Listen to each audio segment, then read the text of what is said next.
Bienvenidos al tercer bloque de Alfil TV. Como les había anticipado en el arranque, vamos a charlar en este momento con Altamira, Jorge Altamira, referente del Partido Obrero, que ha estado de gira aquí por Córdoba. Bienvenido. ¿Cómo Muchísimas está? Gracias. Un gusto. Bueno, quiero aclarar que he sido fundador del Partido Obrero, dirigente durante muchísimos años, pero ha habido una crisis en el Partido Obrero, ha habido una ruptura y ahora formo parte de la corriente política obrera que ha obtenido su personería nacional y por lo tanto está presente, digamos, como gran protagonista en esta crisis.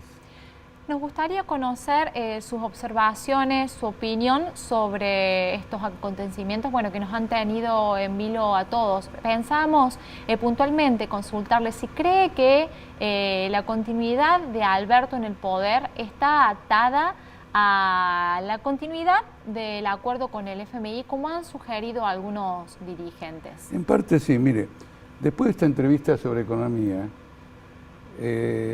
está claro lo siguiente.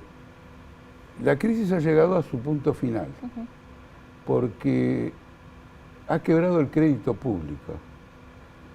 En ausencia de la posibilidad de financiarse en el exterior, se hizo un mercado local para financiar al Estado. Hay fondos de inversión, fondos comunes, bancos, que colocan sus excedentes en bonos del Tesoro argentino. Y el Tesoro argentino, evidentemente, ha entrado en default con estos bonos, porque se retiran del mercado. La gente que pone plata en los fondos de inversión está retirando la plata de los fondos de inversión y también ahora ha comenzado un retiro de los bancos.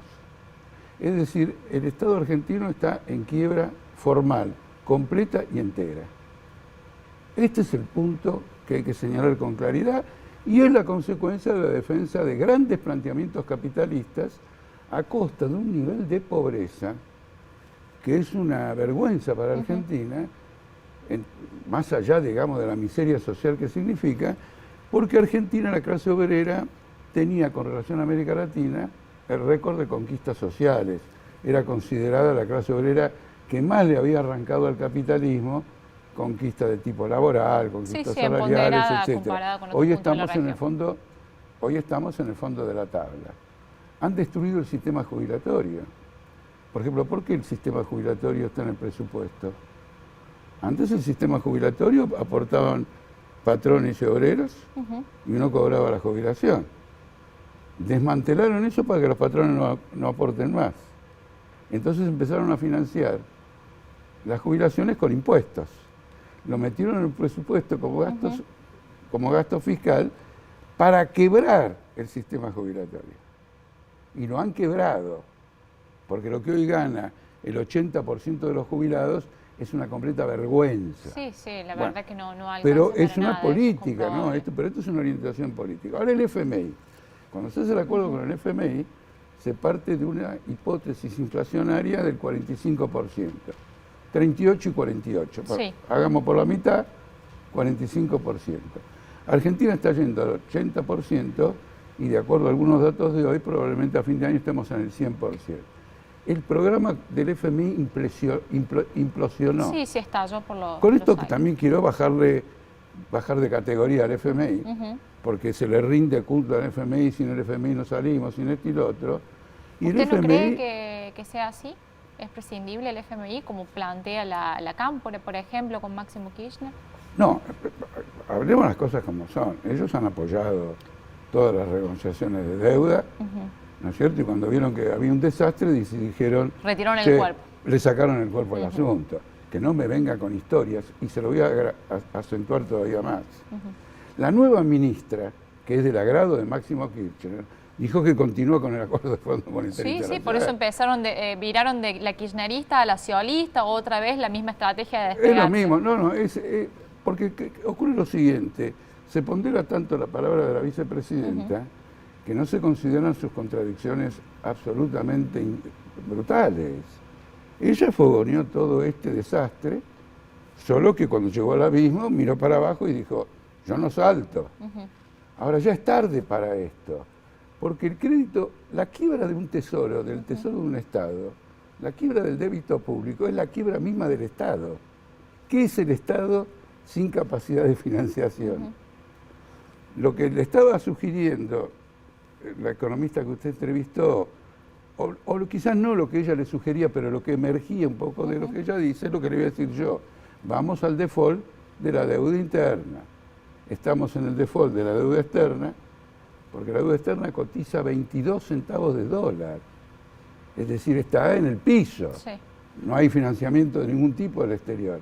Ahora vamos a ir al piso con esta deuda interna, por eso es que se va Guzmán, para sacarle el cuerpo al derrumbe del crédito público. Pero volviendo, Altamira, a lo político, decía que Cristina se dio cuenta que estaba el abismo y no quiso saltar, ¿no? Eso explica esta aparición en escena que quita el pie del acelerador. ¿No teme Cristina un desbande de los movimientos sociales? ¿No es una forma de contener con su presencia esta situación? No, mire, yo le quiero decir lo siguiente. Una característica fundamental de la situación política actual, en nuestra observación, es que los protagonistas del poder navegan, como se dice en el aeropuerto, a piloto automático. Hay neblina, no se ve nada, no saben dónde está la pista de aterrizaje, etc. Toda esta secuencia de desvío. El país tiene un presupuesto por decreto. Y sin embargo el FMI le dijo que lo apruebe el Congreso no le aprobó nada. No. El sistema político está desintegrado porque la base del Estado está desintegrada. Y este acuerdo con el Fondo Monetario implosionó. Si quieren rebobinar todo, lo que van a hacer, y esto es un pronóstico, usted le pide a sus entrevistados... Sí, le íbamos a pedir el suyo. ¿Algún pronóstico? La bola de cristal, a ver qué... No, los pronósticos son, hay que considerar varias cosas, pero de conjunto es una devaluación y el default de la deuda interna, con una consecuencia muy poderosa negativa sobre la población, y la población va a reaccionar. Y nuestra orientación política, nuestra tarea es orientar la reacción de la población, no es darle consejos al gobierno está muerto. ¿Contenerla, dice usted? No, contenerla de ninguna manera, porque el único que puede... Porque hay experiencias regionales bastante turbulentas. Cuando se destapó la olla, sí, pero el problema principal... generó conflictos políticos mayores, muertes... No, por supuesto, pero ¿cuál es el problema de todas esas rebeliones populares? La ausencia de una dirección que le dé un sentido. Es decir, hay una pelea que en cierto modo es ciega, porque son rebeliones populares que no tienen un planteamiento propio de poder. No dicen, queremos gobernar. Una, dos, ¿con qué programa? Tres, ¿cuánto apoyo tenés? ¿Usted sugiere que es la oportunidad de la izquierda entonces en este contexto? No, yo no diría una oportunidad porque esta va a ser una crisis dolorosa y prolongada. Entonces la responsabilidad nuestra es estar junto al pueblo en todas las etapas de esta crisis, mostrando cómo se van agotando todos los fusibles y tratando de convencer al pueblo, de convencer al pueblo en la siguiente idea: el mito de que los únicos que pueden gobernar son estos grandes grupos económicos de la economía y todo lo demás, es un mito nada más. Jorge, se ha agotado ese fenómeno, y no solo en la Argentina. El estallido de esta guerra revela que el fenómeno es mundial, porque significa que la competencia capitalista de estados, firmas, etcétera, que se realiza en el comercio, en la finanza, los bancos, los mercados, ha entrado en tal choque que quieren zanjar la diferencia por medio de la destrucción de los seres humanos, de la destrucción de ciudades, de sanciones económicas que han desatado una tremenda inflación. El capitalismo nos está confesando todos sus límites y nosotros simplemente lo que queremos hacer es decir, miren, son ellos mismos los que están expresando su agonía. No es un postulado de la izquierda. Miralo cómo camina, mirá cómo se apoya, mirá lo que hace, es evidente que este tipo no va más. Jorge, recién estábamos hablando de pronóstico. Usted pronosticó días antes la salida de Guzmán. Le pido otro pronóstico. ¿Cuál cree que va a ser el rol del sindicalismo en el desarrollo de esta crisis? Nefasto. Quiero ser directo, sí, porque como el tiempo es de oro y en un rato terminamos la entrevista, el rol del sindicalismo ha sido nefasto hasta ahora. Por ejemplo, le voy a decir una cosa: todos los que acusan a las patronales por la situación de los obreros tienen razón. Pero la principal acusación es la burocracia sindical. Ella es la principal. Porque ¿para qué lucharon tantos decenas y centenas de años los obreros para tener un sindicato?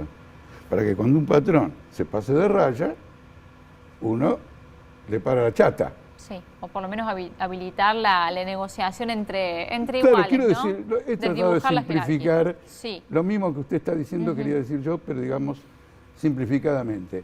Han acompañado todo este desbarajuste que nos ha llevado a la pobreza. Lo han acompañado bajo el gobierno de Macri. Sí, sí, es verdad. Bajo el gobierno de Macri. Tuvieron una buena. Y ahora buena siguen relación. acá. Apoyaron el acuerdo con el FMI. Bueno, Altamira, pero la CGT ha dado una señal contundente de desmarque con Alberto, ¿no? Con la movilización que promete ahora. Es piripipi, dice usted. Sí. ¿Por qué se aleja? No, porque evidentemente todo el mundo percibe que acá hay una quiebra general y están buscando un refugio en medio, digamos, de una guerra nuclear, a ver cuál es el primer refugio subterráneo. No tienen una política, la burocracia de la CGT no tiene ninguna política, no ha defendido a nadie. Todavía ella está convencida de que el salario produce la inflación. Eso es una fantasía, no tiene nada que ver. La inflación está producida por la quiebra del Estado, que está endeudado, esto me gustaría decírselo, en 500.000 millones de dólares, no 280.000. Porque 280.000 es la Administración Nacional. ¿Y las empresas estatales? ¿Y las provincias? Los formadores de precios. ¿Y el banco, y el mercado local? Este que está cayendo ahora, se está creando. Y el Banco Central tiene en pesos el equivalente a una deuda de 40.000 millones de dólares. El Tesoro tiene otra de cerca de 70.000 millones, júntelo los dos, son 110.000 millones, y no le conté todavía a las provincias. No, sí. Entonces, ¿a dónde nos llevó? ¿A dónde está la plata de esa deuda? Esa deuda ha sido para financiar negocios capitalistas, etcétera. Pero usted fíjese una cosa típica, en el capitalismo el que se endeuda es porque quiere financiación para instalar un proceso productivo. ¿No es cierto? Quiero hacer una fábrica de papel, voy a un banco, pido un préstamo, el banco analiza la situación y si lo ve factible... El crédito es una forma de despegar usted por 500.000 millones de dólares, ¿tiene acá en la Argentina algo visible en dónde ha ido ese dinero? No, es dinero que se va acumulando porque no pueden pagar y sistemáticamente refinancian lo que no pueden pagar, los intereses se convierten en capital, el capital tiene intereses, después no pueden pagar, esos intereses se convierten en capital. La gestión parasitaria de los partidos actuales es absolutamente fenomenal, pero responden a los intereses capitalistas. Y le voy a dar un ejemplo total, y verifíquelo en Alfil, ustedes son periodistas, tienen un contacto. ¿Quién tiene la mayor parte de la deuda externa de Argentina y de la deuda en pesos de Argentina? Los capitalistas argentinos, no los capitalistas extranjeros. Tienen el 54%.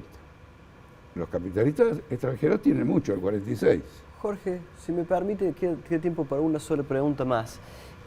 Toda esta situación que describe, esta crisis, la anomia que surge de esta crisis, ha intentado ser canalizada por un fenómeno como el que fue Milei, que ha tenido sus altos, ahora tiene sus bajos. Sabemos que está en la otra punta del espectro político, pero ustedes de algún modo también son una oferta antisistema que plantea un cambio de sistema.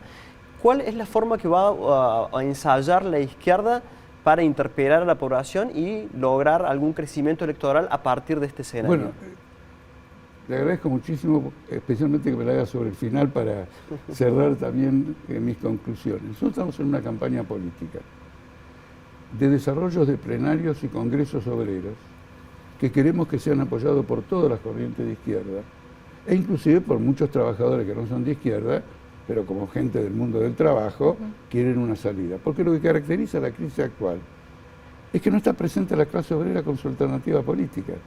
¿Cómo lo puede estar? Deliberando, congresos, plenarios. ¿Qué se hace ahí? Se redacta un programa, se elabora un plan de lucha y se le dice a la sociedad: ¿ustedes quieren saber cómo salimos de esta crisis? ¿Qué pensamos los obreros? Esto tenemos. ¿Y quién lo dice? Bueno, esta asamblea, 3.000 personas, la otra 10.000, la otra esto, los delegados de esta fábrica. poner a la clase obrera argentina, que es la piedra, la columna central del país, ponerla como alternativa de poder político. En eso consiste la izquierda. Cuando una izquierda no plantea esto, la izquierda tiene nombre. Está a la derecha, está al centro, está a la izquierda y se puso el nombre de izquierda. La izquierda solamente es socialista si es obrera, porque es la clase que motoriza el cambio desde la misma producción. Y está siendo aniquilada. Entonces va a reaccionar cuando vaya viendo que el Estado que sostiene esta sociedad se está desintegrando porque ha perdido toda fuente de financiamiento. Le termino con una cosa. ¿Por qué se produjo la Revolución Francesa? Porque el rey no tenía financiamiento. ¿Quiere que le hable de otras revoluciones? Todas fueron por una quiebra del tesoro. Ahora, no basta con la quiebra del tesoro. Tiene que haber una conciencia. Como partido, tomamos la responsabilidad de desarrollar esa conciencia. Lo nuestro no es el putsch. ¿Se entiende lo que es decir? No es el golpismo, ni atacar acá, ni atacar allá. Es el desarrollo de una conciencia de la clase obrera que advierte una situación, plantea una salida y se postula para el poder. Muchísimas gracias, Jorge Altamira, por este diálogo con nosotros. Muchísimas gracias a ustedes. Un placer. Despedimos a Jorge Altamira, los invitamos a seguir ahí porque llega el momento cultural a cargo del señor Raúl Ortiz. Ya venimos.